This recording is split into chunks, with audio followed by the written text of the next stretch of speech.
Welcome to the Friday edition of Juan's World.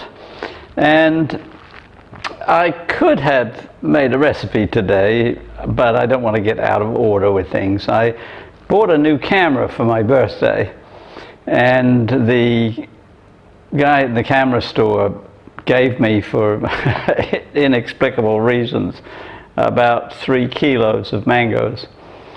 And I had to lug them home on my bicycle, and they've been sitting doing practically nothing. So yesterday I decided to cook them, and as I was planning what to do, I was thinking maybe a mango crumble, mango pie, or just mangoes in syrup. Well, I got them stored down in the syrup, and then I thought, well, I'll make mango chutney, because I like mango chutney, and I can't get it here in the markets. So I did that. Well, I could have shown you how to make mango chutney, but maybe I'll save it for another time. Because right now I'm writing about conspiracy theories. And I'm interested in a couple of things. I'm interested in why people accept conspiracy theories, and the two I'm thinking of most patently right now are the QAnon conspiracy theory that is flooding certain corners of the United States, and the QAnon conspiracy theory is saying that Democrats are all blood-drinking pedophiles, etc., etc. Well, that's a bit strange. But the other one that I'm interested in is the flat Earth. I'll call it the conjecture. It's not really a theory. It doesn't rise to the level of theory. And I'm not so much interested in why people believe in it, although I'll get to that. I'm more interested in why people are so adamant about rejecting all of the YouTube and social media fanfare, because flat Earth is so obviously wrong. The physics, the general science is conclusive about the shape of the Earth and its movements, its rotation and revolution around the sun and so forth. It's all just completely watertight. I mean, there are some bits and pieces that still haven't been worked out, but the vast bulk has been known for centuries. So why bother to fight these people? That's one question. But the second question has to do with what debating or fighting conspiracy theories is really about. And the fact of the matter is, it is not about empirical evidence. It's about something else. And I want to get into that. So let's go down that path.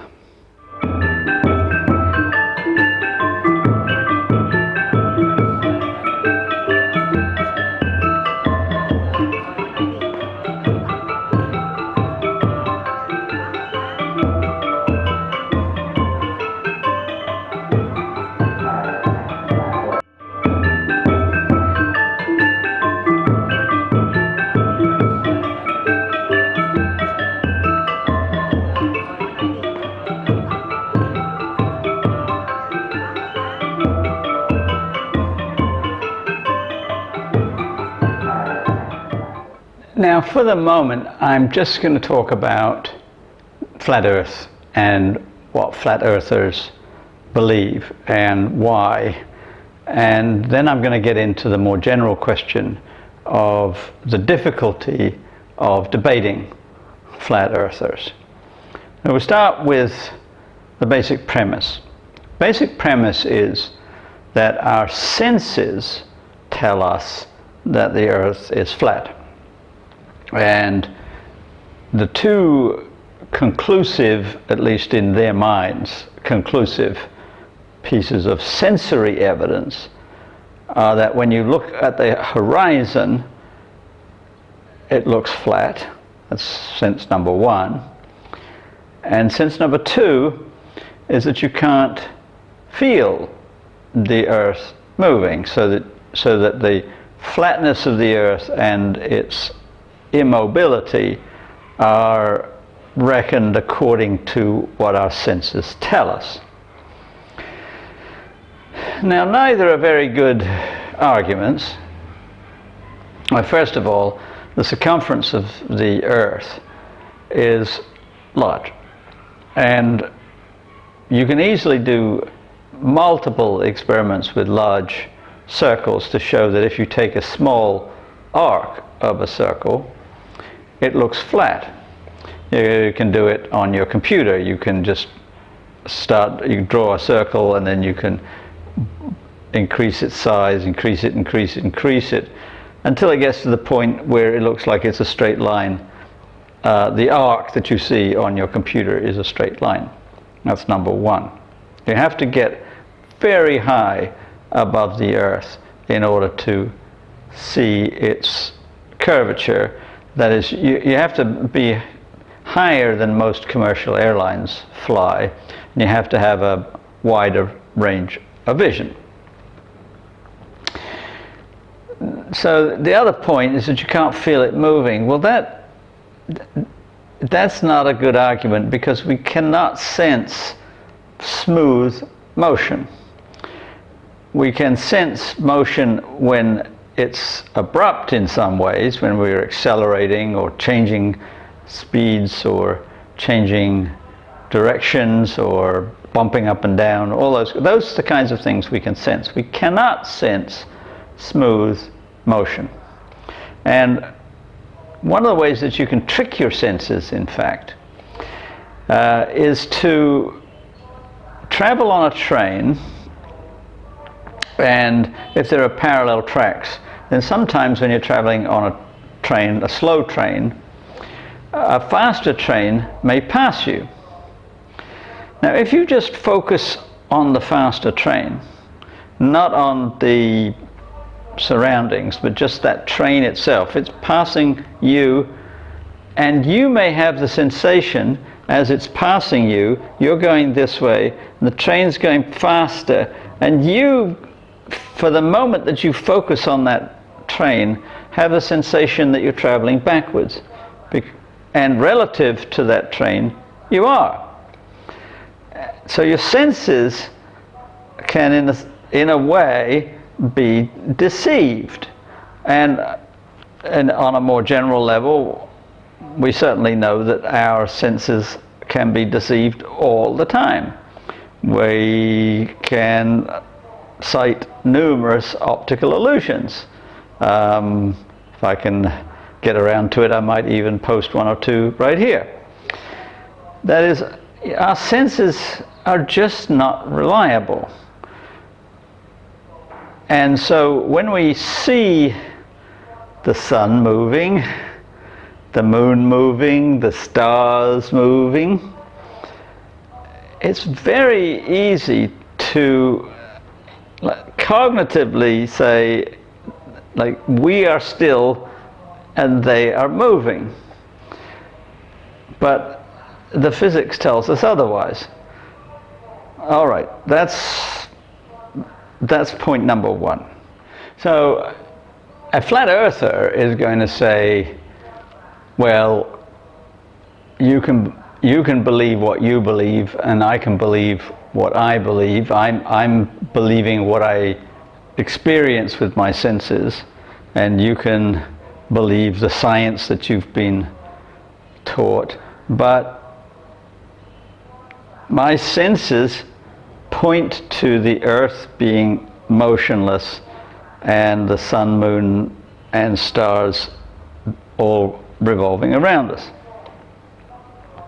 Now, the contemporary flat Earth conjecture that's most common argues that the Earth is a flat disk and it's covered by a dome, and the sun, moon, and stars are somehow circulating within that dome. and that dome exists to keep the atmosphere in, and around the rim of the circular Earth is a giant ice wall that is Antarctica, and the Antarctica ice wall keeps the water from spilling over the edges. And according to these flat earthers, there are various government agencies that have soldiers deployed around the ice wall so that no one can get inside and can actually see the truth. Well, obviously you can argue that they should just go there. Just take a boat to Ushuaia in Argentina, and then from there take a tour boat into Antarctica and see. That is, use empirical evidence. And here's where things get a little bit complicated, because empirical evidence is not the issue. What we've got when we're dealing with people who believe that the Earth is an oblate spheroid rotating on its axis and revolving around the sun, versus people who believe it's a flat disk covered in a dome, what they have are different, what we call worldviews, from the German word Weltanschauung, which literally means Welt, world, Schauung, perspective, the way that you think the world works. And the way that most people think the world works, and the way that the flat earthers think the world works, that is, the world perceptions, the world views of the two camps, are fundamentally different.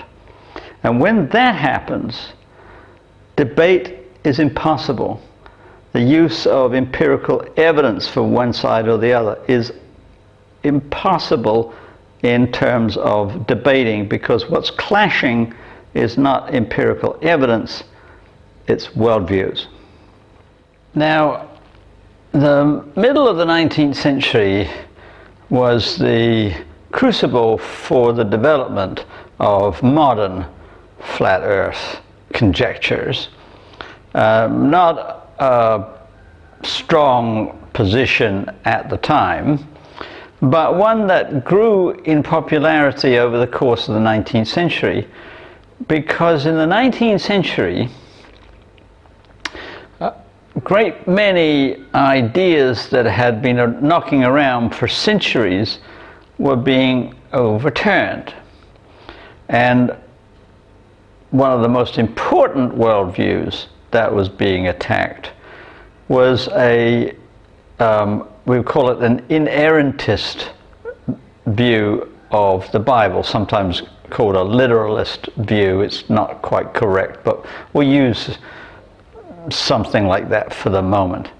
That is, up until the 19th century, most people were quite happy with the Genesis account of creation, and in particular the creation of humans.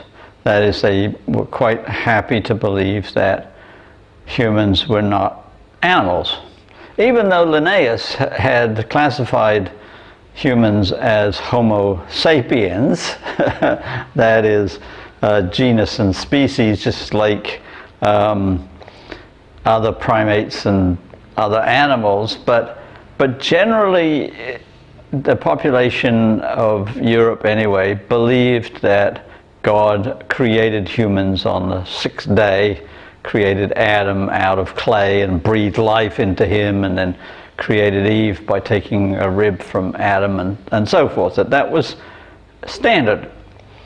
And then Darwin came along with both Origin of Species and then Descent of Man, attempting to show, first of all, that all species had evolved from common ancestors, and that humans had also evolved through the primate line and causing a huge furor in the general public and among the church, because he was basically saying that Genesis creation account is not correct. And that debate still goes on.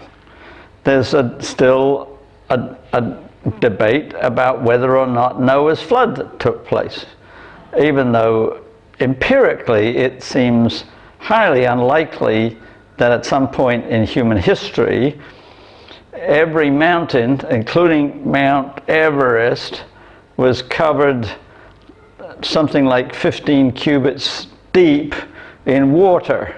I mean, that's a lot of water. It's a lot more water than the earth has. So where does all that water come from?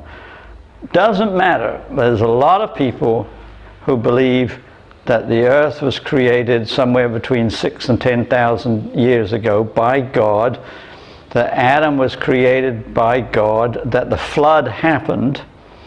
So we'll call those literalists for the moment. As I said, it's not an entirely accurate word, but it'll be okay. So in the early 19th century, a great many people believed those things, but then various scientists, including Darwin, came along and started attacking that approach and leading to a defense from the literalists. So in the middle of the 19th century, one literalist called Samuel Rowbottom wrote a pamphlet basically saying the earth is flat. It's a disk and it's covered by a dome that is described in the creation story on day 2. If you know your English Bible, you may know the word firmament, which is a translation of a Hebrew word which actually means dome. You know, that on the second day God created a dome over the earth, and Rowbottom accepted that. He says the earth is a disk and it's covered by a dome, and so on and so forth. And he had his followers, and they continued throughout the late 19th century into the 20th century, but really a very, very small minority. And then we got the internet in the 21st century. And what was a very small minority opinion suddenly blossomed as people were able to post videos and blog posts and all the rest of it, and gather together like-minded people. That's one of the potential benefits of the internet, is that what may only be a few thousand people worldwide who are all separated before the internet could now come together and speak and eventually hold conferences. There are flat earth conferences and so forth.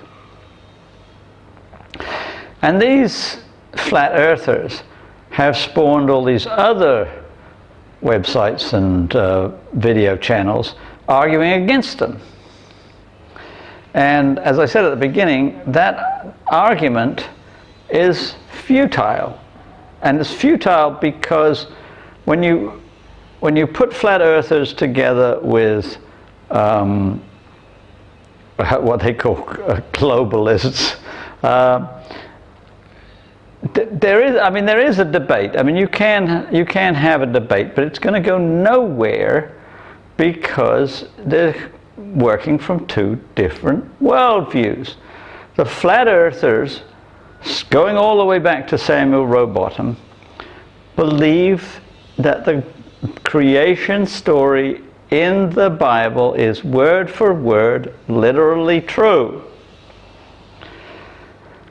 And